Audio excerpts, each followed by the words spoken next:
Statistics South Africa released GDP quarter figures last week showing a 2.2% decline in those GDP figures. The decline was the largest in 9 years and led many to wonder about the state of the South African economy.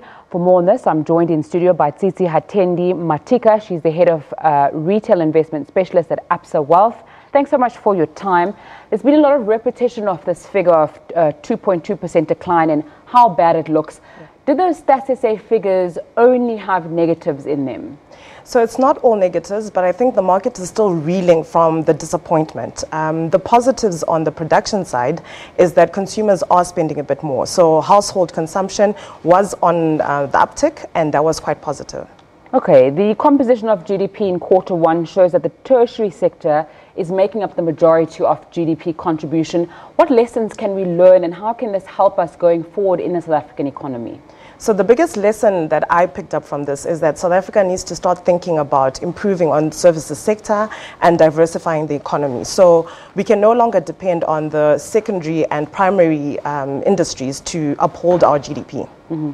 Yes. So our unemployment rate is shockingly high. It's around 27%. Companies need to see an uptick in growth, that's what you've said, in order for them to start investing more in the country. And a lack of support from the private sector means a lack of job creation and a lack of these numbers going down. So what, if anything, can be done to compel private companies to invest more in the economy before they see perhaps those green shoots coming out? So there's quite a bit that can be done. I think businesses just need to have a sense of confidence as to what's going on in the economy. And if they do invest more, so if they spend more in the country, is their capex secure? So it's all about giving companies that security and knowing that also the wage situation with individuals is resolved. So knowing and understanding what minimum wage requirements are and what hiring and firing principles are. Mm-hmm. One of the concerns that was raised a lot, especially last year in our economy, was this issue of downgrades and ratings agencies. Do you think we're out of the woods with those downgrades because of the interventions that have taken place since there was a new president, especially bearing in mind that we're waiting for Fitch to issue their rating? So Fitch is in the country. We're expecting an outcome this week. We're possibly not out of the woods, especially with GDP coming out so negative last week. I think we have bought enough time to take us to October, where the medium-term budget speech will then give an indication of where we're going to and how the economy looks. But I think everyone's eyes will be on Q2 GDP, and the indication from retail sales tomorrow will be very important. Mm-hmm. We can't speak about the state of our economy without taking a look at us as consumers and how we're affected by this value-added tax, the constant petrol price increase. I think we're on our third one this year and we might be expecting another one next month. What tips do you have for consumers to kind of cushion against these economic challenges? So the biggest thing, especially on the fuel price increases, is that fuel is going to go up again. So if you look at today, the over recovery is 35 cents on petrol and 33 on diesel.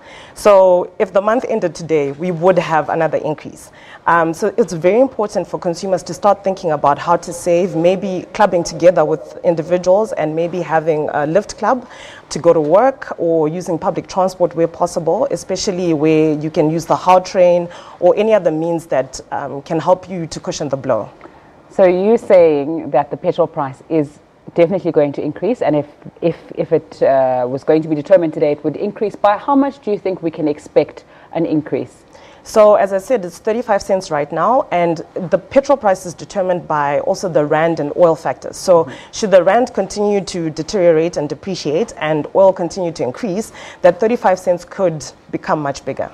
Okay, so we're seeing a petrol price of around 16 rand easily this year, and possibly further increasing if nothing drastic changes in South Africa. Absolutely, given that 95 octane is at 15 rand 79, so 35 cents on that takes us very much over the 16 rand mark. Tsitsi, thanks so much for your time and that very interesting news about this possible petrol price increase. It's time for a short break. I have more business news when we come back. Please stay with us.